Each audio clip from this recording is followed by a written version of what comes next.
नमस्कार, news India देख रहे हैं आप। आपके साथ मैं हूं चारुल शर्मा। सीधा सुनाते हैं आपको प्रधानमंत्री नरेंद्र मोदी के मन की बात।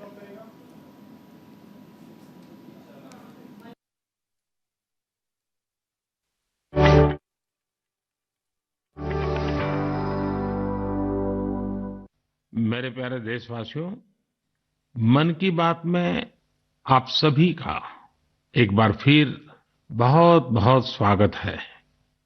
आज इस चर्चा को शुरू करते हुए मन मस्तिष्क में कितने ही भाव उमड़ रहे हैं। हमारा और आपका मन की बात का ये साथ अपने 99 पायदान पर आ पहुंचा है। आमतौर पर हम सुनते हैं कि 99 का फेर बहुत कठिन होता है। क्रिकेट में तो नर्वस 90 को बहुत मुश्किल पड़ाव माना जाता है, लेकिन जहां भारत के जन जन के मन की बात हो, वहां की प्रेरणा ही कुछ और होती है। मुझे इस बात की भी खुशी है कि मन की बात के 100वें एपिसोड को लेकर देश के लोगों में बहुत उत्साह है। मुझे बहुत सारे संदेश मिल रहे हैं, फोन आ रहे हैं। आज जब हम आजादी का अमृतकाल मना रहे हैं, नए संकल्पों के साथ आगे बढ़ रहे हैं, तो 100वें मन की बात को लेकर आपके सुझावों और विचारों को जानने के लिए मैं भी बहुत उत्सुक हूं। मुझे आपके ऐसे सुझावों का बेसब्री से इंतजार है। वैसे तो इंतजार हमेशा होता है, लेकिन इस बार इंतजार ज्यादा है। आपके ये सुझाव और विचार ही 30 अप्रैल को होने वाले 100वें मन की बात को और यादगार बनाएंगे।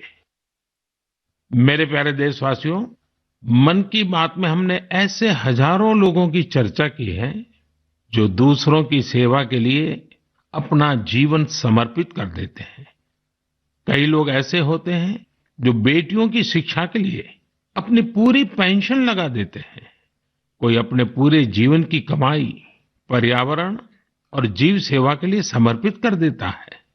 हमारे देश में परमार्थ को इतना ऊपर रखा गया है कि दूसरों के सुख के लिए लोग अपना सर्वस्व दान देने में भी संकोच नहीं करते। इसलिए तो हमें बचपन से शिवी और दधीची जैसे देहदानियों की गाथाएं सुनाई जाती हैं। साथियों, आधुनिक मेडिकल साइंस के इस दौर में ऑर्गन डोनेशन किसी को जीवन देने का एक बहुत बड़ा माध्यम बन चुका है। कहते हैं, जब एक व्यक्ति मृत्यु के बाद अपना शरीर दान करता है, तो उससे 8 से 9 लोगों को एक नया जीवन मिलने की संभावना बनती है। संतोष की बात है कि आज देश में ऑर्गन डोनेशन के प्रति जागरूकता भी बढ़ रही है।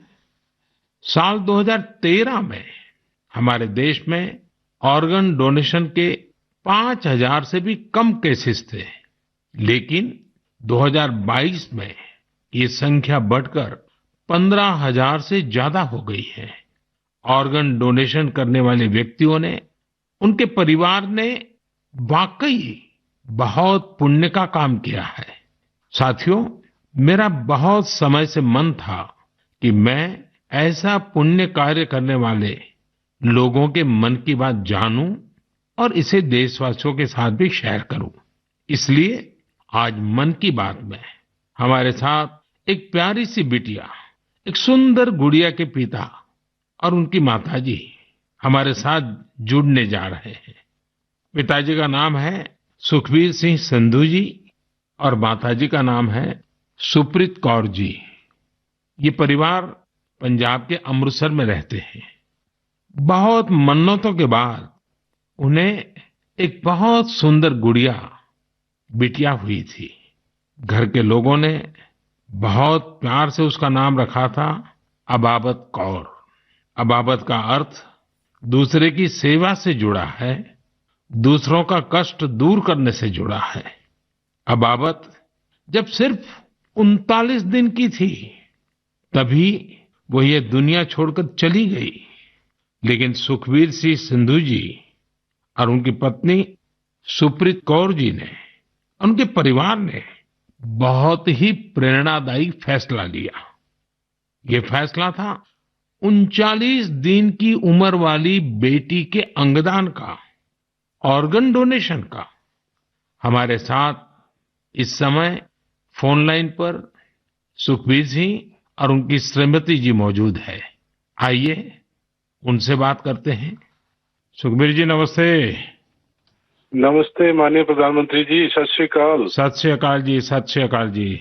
सुखबीर जी, मैं आज मन की बात के संबंध में सोच रहा था तो मुझे लगा कि अबाबत की बात इतनी प्रेरक है, वो आप ही के मुंह से सुनूं, क्योंकि घर में बेटी का जन्म जब होता है तो अनेक सपने, अनेक खुशियां लेकर आता है। लेकिन बेटी इतनी जल्दी चली जाए, वो कष्ट कितना भयंकर होगा, उसका भी मैं अंदाज लगा सकता हूँ। जिस प्रकार से आपने फैसला लिया, तो मैं सारी बात जानना चाहता हूँ जी। सर, भगवान ने बहुत अच्छा बच्चा दिया था हमें। बहुत प्यारी गुड़िया हमारे घर में आई थी।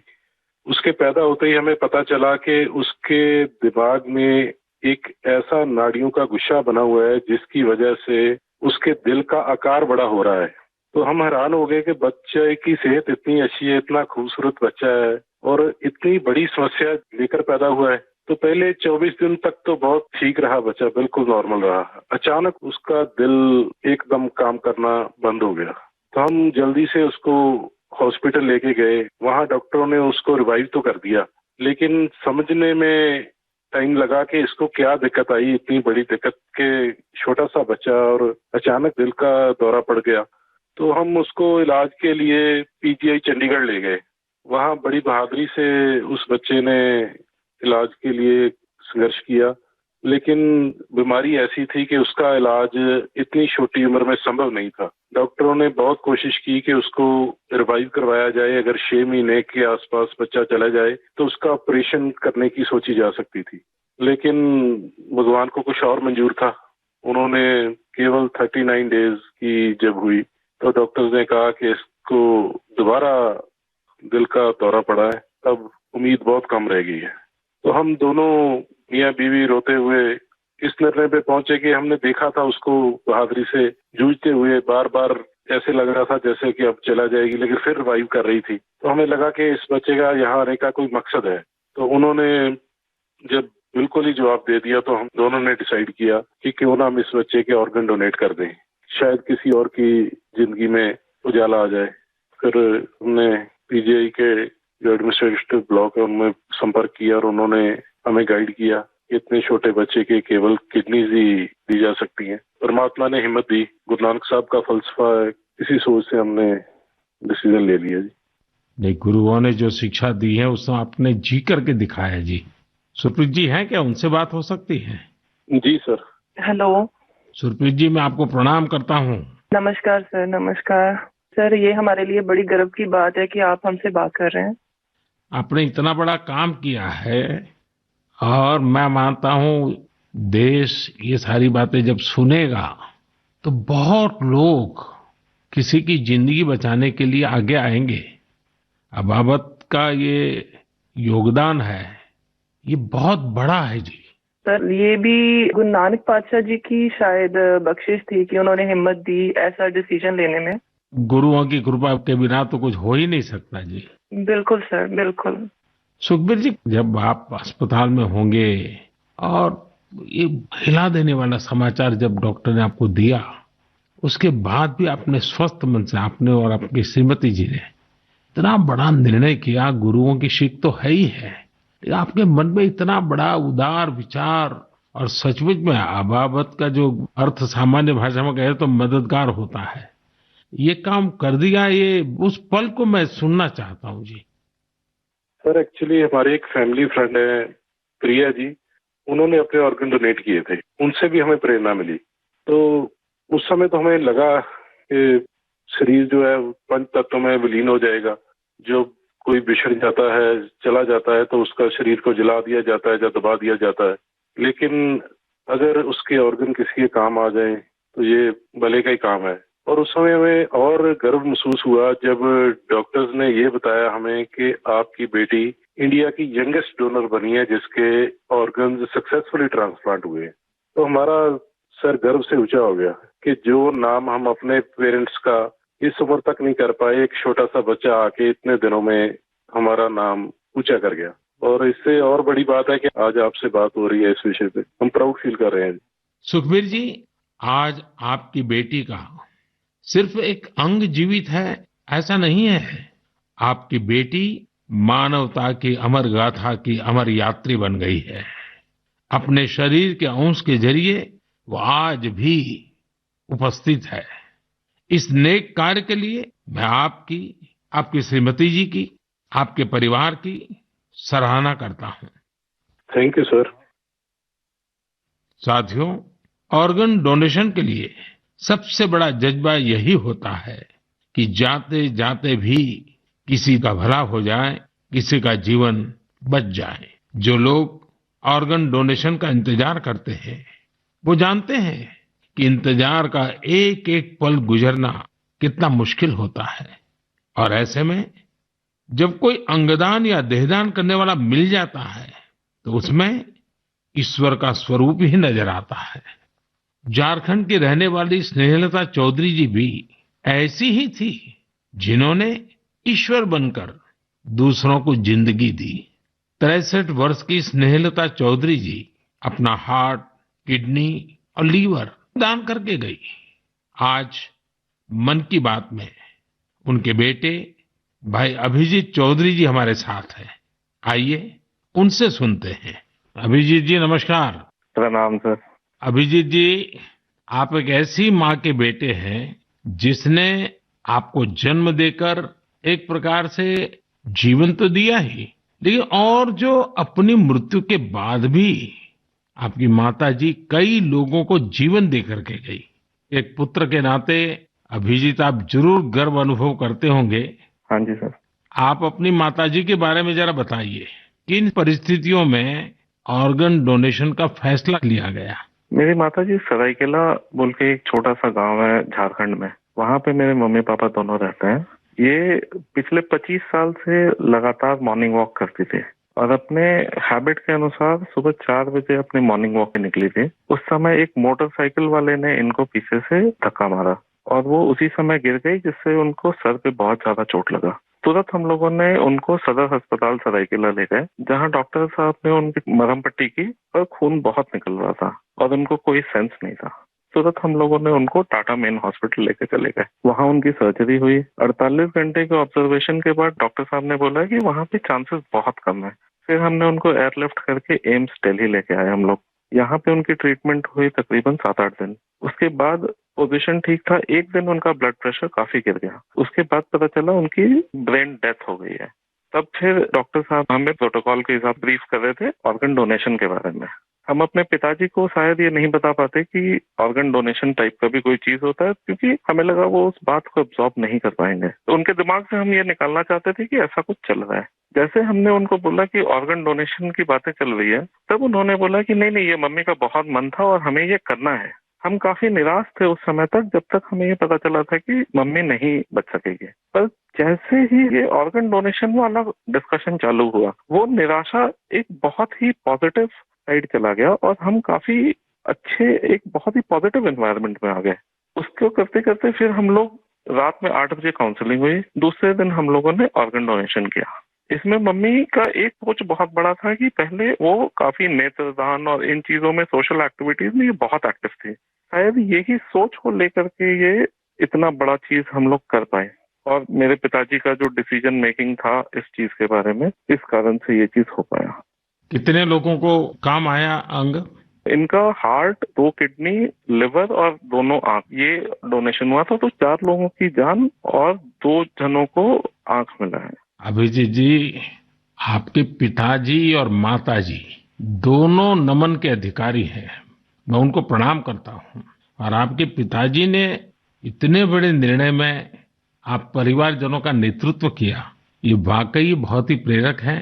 और मैं मानता हूँ कि माँ तो माँ ही होती है, माँ एक अपने आप में प्रेरणा भी होती है। लेकिन माँ जो परंपराएं छोड़ करके जाती है वो पीढ़ी दर पीढ़ी एक बहुत बड़ी ताकत बन जाती है।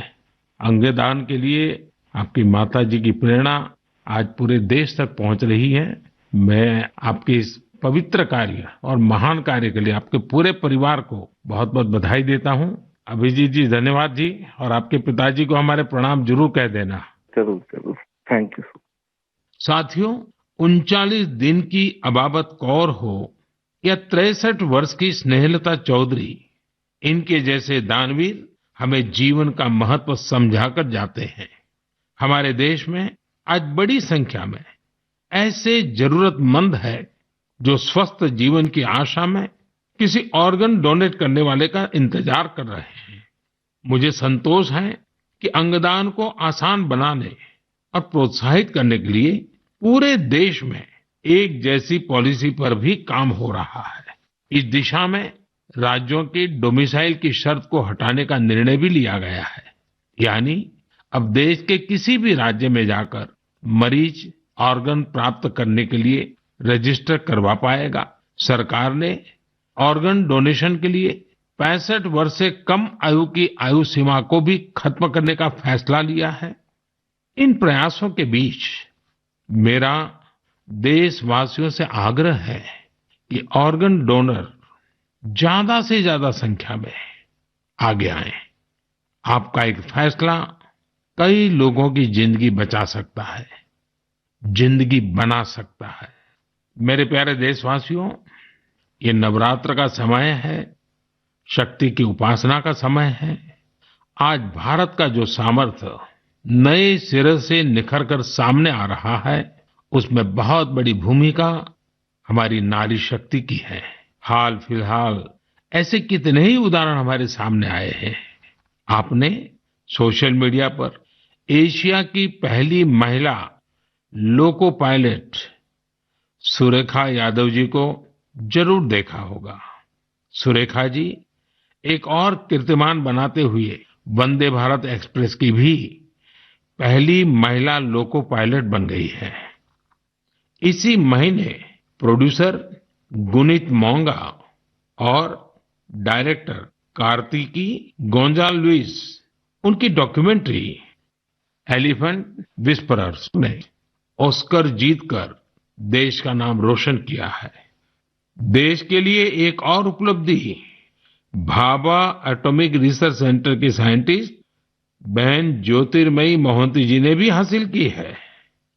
ज्योतिर्मयी जी को केमिस्ट्री और केमिकल इंजीनियरिंग की फील्ड में IUPAC का विशेष अवार्ड मिला है। इस वर्ष की शुरुआत में ही भारत की अंडर 19 महिला क्रिकेट टीम ने T20 वर्ल्ड कप जीतकर नया इतिहास रचा। अगर आप राजनीति की ओर देखेंगे तो एक नई शुरुआत नागालैंड में हुई है। नागालैंड में 75 वर्षों में पहली बार 2 महिला विधायक जीतकर विधानसभा पहुंची है। इनमें से एक को नागालैंड सरकार में मंत्री भी बनाया गया है। यानी राज्य के लोगों को पहली बार एक महिला मंत्री भी मिली है। साथियों, कुछ दिनों पहले मेरी मुलाकात उन जाबाज बेटियों से भी हुई जो तुर्की में विनाशकारी भूकंप के बाद वहां के लोगों की मदद के लिए गई थी। ये सभी NDRF के दस्ते में शामिल थी। उनके साहस और कुशलता की पूरी दुनिया में तारीफ हो रही है। भारत ने UN मिशन के तहत शांति सेना में वुमेन ओनली प्लेटून की भी तैनाती की है। आज देश की बेटियां हमारी तीनों सेनाओं में अपने शौर्य का झंडा बुलंद कर रही है। Group captain Shaliza Dhami combat unit में कमांड अपॉइंटमेंट पाने वाली पहली महिला वायुसेना अधिकारी बनी है। उनके पास करीब 3000 घंटे का फ्लाइंग एक्सपीरियंस है। इसी तरह भारतीय सेना की जांबाज कैप्टन शिवा चौहान सियाचिन में तैनात होने वाली पहली महिला अधिकारी बनी है। सियाचिन में जहां पारा -60 डिग्री तक चला जाता है, वहां शिवा 3 महीनों के लिए तैनात रहेगी। साथियों, यह लिस्ट इतनी लंबी है कि यहाँ सबकी चर्चा करना भी मुश्किल है। ऐसी सभी महिलाएं, हमारी बेटियां आज भारत और भारत के सपनों को ऊर्जा दे रही हैं। नारी शक्ति की ये ऊर्जा ही विकसित भारत की प्राणवायु है। मेरे प्यारे देशवासियों, इन दिनों पूरे विश्व में स्वच्छ ऊर्जा, रिन्यूएबल एनर्जी की खूब बात हो रही है। मैं जब विश्व के लोगों से मिलता हूं तो वो इस क्षेत्र में भारत की अभूतपूर्व सफलता की जरूर चर्चा करते हैं। खासकर भारत सोलर एनर्जी के क्षेत्र में जिस तेजी से आगे बढ़ रहा है, वो अपने आप में एक बहुत बड़ी उपलब्धि है। भारत के लोग तो सदियों से सूर्य से विशेष रूप से नाता रखते हैं। हमारे यहाँ सूर्य की शक्ति को लेकर जो वैज्ञानिक समझ रही है, सूर्य की उपासना की जो परंपराएं रही है, वो अन्य जगहों पर कम ही देखने को मिलते हैं। मुझे खुशी है कि आज हर देशवासी सौर ऊर्जा का महत्व भी समझ रहा है और क्लीन एनर्जी में अपना योगदान भी देना चाहता है। सबका प्रयास की यही स्पिरिट आज भारत के सोलर मिशन को आगे बढ़ा रही है। महाराष्ट्र के पुणे में ऐसे ही एक बेहतरीन प्रयास ने मेरा ध्यान अपनी ओर खींचा है। यहाँ एमएसआर ऑलिव हाउसिंग सोसाइटी के लोगों ने तय किया कि वे सोसाइटी में पीने के पानी, लिफ्ट और लाइट जैसी सामूहिक उपयोग की चीजें अब सोलर एनर्जी से ही चलाएंगे। इसके बाद इस सोसाइटी में सबने मिलकर सोलर पैनल लगवाए। आज इन सोलर पैनल से हर साल करीब 90,000 किलोवाट आवर बिजली पैदा हो रही है। इससे हर महीने लगभग 40,000 रुपए की बचत हो रही है। इस बचत का लाभ सोसाइटी के सभी लोगों को हो रहा है। साथियों, पुणे की तरह ही दमन दीव में जो दीव है, जो एक अलग जिला है, वहां के लोगों ने भी एक अद्भुत काम करके दिखाया है। आप जानते ही होंगे कि दीव सोमनाथ के पास है। दीव भारत का पहला ऐसा जिला बना है जो दिन के समय सभी जरूरतों के लिए 100% क्लीन एनर्जी का इस्तेमाल कर रहा है। दीव की इस सफलता का मंत्र भी सबका प्रयास ही है। कभी यहां बिजली उत्पादन के लिए संसाधनों की चुनौती थी। लोगों ने इस चुनौती के समाधान के लिए सोलर एनर्जी को चुना। यहां बंजर जमीन और कई बिल्डिंग्स पर सोलर पैनल्स लगाए गए। इन पैनल से दीव में दिन के समय जितनी बिजली जरूरत होती है, उससे ज्यादा बिजली पैदा हो रही है। इस सोलर प्रोजेक्ट से बिजली खरीद पर खर्च होने वाले करीब 52 करोड़ रुपए भी बचे हैं। इससे पर्यावरण की भी बड़ी रक्षा हुई है। साथियों, पुणे और दीव, उन्होंने जो कर दिखाया है, ऐसे प्रयास देश भर में कई और जगहों पर भी हो रहे हैं। इनसे पता चलता है कि पर्यावरण और प्रकृति को लेकर हम भारतीय कितने संवेदनशील हैं और हमारा देश किस तरह भविष्य की पीढ़ी के लिए बहुत जागृत है। मैं इस तरह के सभी प्रयासों की हृदय से सराहना करता हूं। मेरे प्यारे देशवासियों, हमारे देश में समय के साथ स्थिति परिस्थितियों के अनुसार अनेक परंपराएं विकसित होती है। यही परंपराएं हमारी संस्कृति का सामर्थ्य बढ़ाती हैं और उसे नित्य नूतन प्राण शक्ति भी देती है। कुछ महीने पहले ऐसी ही एक परंपरा शुरू हुई काशी में। काशी तमिल संगमम के दौरान काशी और तमिल क्षेत्र के बीच सदियों से चले आ रहे ऐतिहासिक और सांस्कृतिक संबंधों को सेलिब्रेट किया गया। एक भारत श्रेष्ठ भारत की भावना हमारे देश को मजबूती देती है। हम जब एक दूसरे के बारे में जानते हैं, सीखते हैं, तो एकता की ये भावना और प्रगाढ़ होती है। यूनिटी की इसी स्पिरिट के साथ अगले महीने गुजरात के विभिन्न हिस्सों में सौराष्ट्र तमिल संगमम होने जा रहा है। सौराष्ट्र तमिल संगमम 17 से 30 अप्रैल तक चलेगा। मन की बात के कुछ श्रोता जरूर सोच रहे होंगे कि गुजरात के सौराष्ट्र का तमिलनाडु से क्या संबंध है। दरअसल सदियों पहले सौराष्ट्र के अनेकों लोग तमिलनाडु के अलग अलग हिस्सों में बस गए थे। ये लोग आज भी सौराष्ट्री तमिल के नाम से जाने जाते हैं।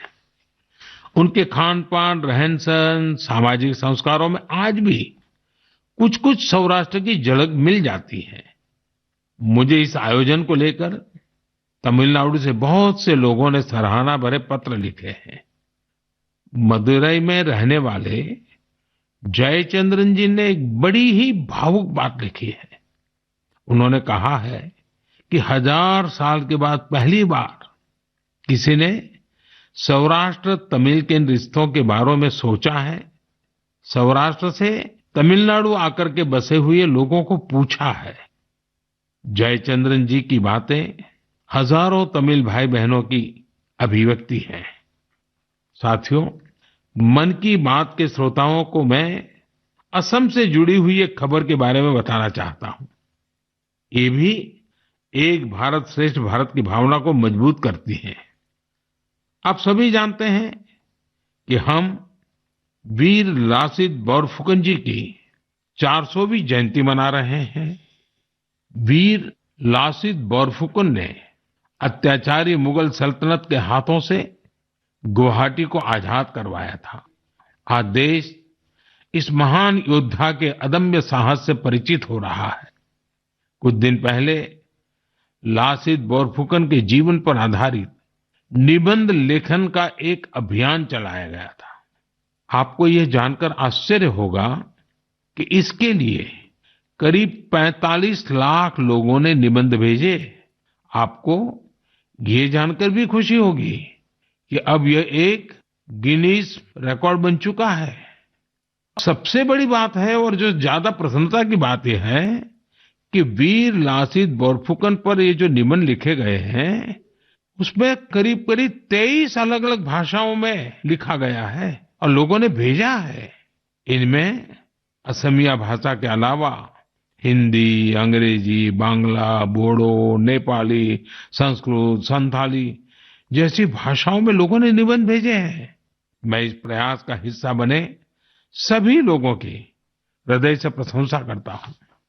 मेरे प्यारे देशवासियों, जब कश्मीर या श्रीनगर की बात होती है तो सबसे पहले हमारे सामने उसकी वादियां और डल झील की तस्वीर आती है।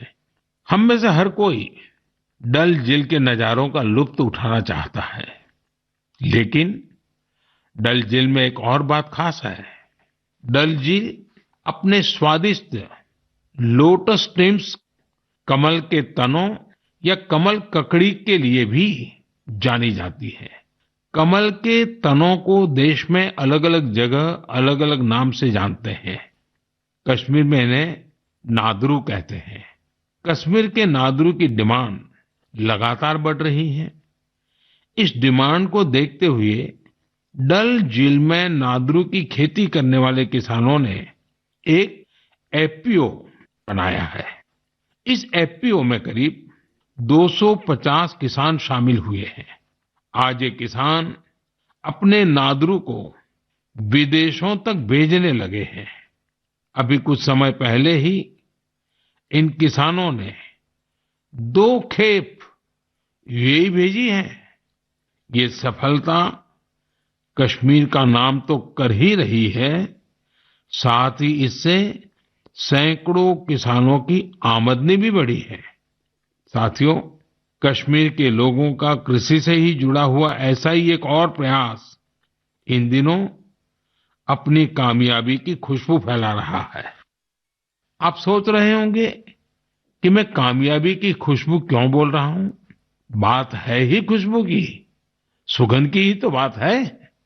दरअसल जम्मू कश्मीर के डोडा जिले में एक कस्बा है भदरवा। यहाँ के किसान दशकों से मक्के की पारंपरिक खेती करते आ रहे थे, लेकिन कुछ किसानों ने कुछ अलग करने की सोची। उन्होंने फ्लोरिकल्चर यानी फूलों की खेती का रुख किया। आज यहाँ के करीब 2500 किसान, 2500 किसान लेवेंडर की खेती कर रहे हैं। इन्हें केंद्र सरकार के अरोमा मिशन से मदद भी मिली है। इस नई खेती ने किसानों की आमदनी में बड़ा इजाफा किया है और आज लेवेंडर के साथ साथ इनकी सफलता की खुशबू भी दूर दूर तक फैल रही है। साथियों, जब कश्मीर की बात हो, कमल की बात हो, फूल की बात हो, सुगंध की बात हो, तो कमल के फूल पर विराजमान रहने वाली मां शारदा का स्मरण आना बहुत स्वाभाविक है। कुछ दिन पूर्व ही कुपवाड़ा में मां शारदा के भव्य मंदिर का लोकार्पण हुआ है। ये मंदिर उसी मार्ग पर बना है जहां से कभी शारदा पीठ के दर्शनों के लिए जाया करते थे। स्थानीय लोगों ने इस मंदिर के निर्माण में बहुत मदद की है। मैं जम्मू कश्मीर के लोगों को इस शुभ कार्य के लिए बहुत बहुत बधाई देता हूं। मेरे प्यारे देशवासियों, इस बार मन की बात में बस इतना ही। अगली बार आपसे मन की बात के 100वें एपिसोड में मुलाकात होगी। आप सभी अपने सुझाव जरूर भेजिए। मार्च के इस महीने में हम होली से लेकर नवरात्रि तक कई पर्व और त्योहारों में व्यस्त रहे हैं। रमजान का पवित्र महीना भी शुरू हो चुका है। अगले कुछ दिनों में श्री राम नवमी का महापर्व भी आने वाला है। इसके बाद महावीर जयंती, गुड फ्राइडे और ईस्टर भी आएंगे। अप्रैल के महीने में हम भारत की 2 महान विभूतियों की जयंती भी मनाते हैं। ये 2 महापुरुष हैं महात्मा ज्योतिबा फुले और बाबा साहब आम्बेडकर। इन दोनों ही महापुरुषों ने समाज में भेदभाव मिटाने के लिए अभूतपूर्व योगदान दिया। आज आजादी के अमृतकाल में हमें ऐसी महान विभूतियों से सीखने और निरंतर प्रेरणा लेने की जरूरत है। हमें अपने कर्तव्यों को सबसे आगे रखना है। साथियों, इस समय कुछ जगहों पर कोरोना भी बढ़ रहा है, इसलिए आप सभी को एहतियात बरतनी है, स्वच्छता का भी ध्यान रखना है। अगले महीने मन की बात के 100वें एपिसोड में हम लोग फिर मिलेंगे। तब तक के लिए मुझे विदा दीजिए। धन्यवाद। नमस्कार। प्रधानमंत्री नरेंद्र मोदी के मन की बात को आपने सुना। 99वां एपिसोड, जिसमें उन्होंने कहा कि नए संकल्प के साथ हम आगे बढ़ रहे हैं। मन की बात जन की प्रेरणा बनी है और इसके साथ ही उन्होंने कहा कि अगली बार 100वां एपिसोड होगा, जिसके लिए उन्होंने सभी से सुझाव भी मांगे हैं।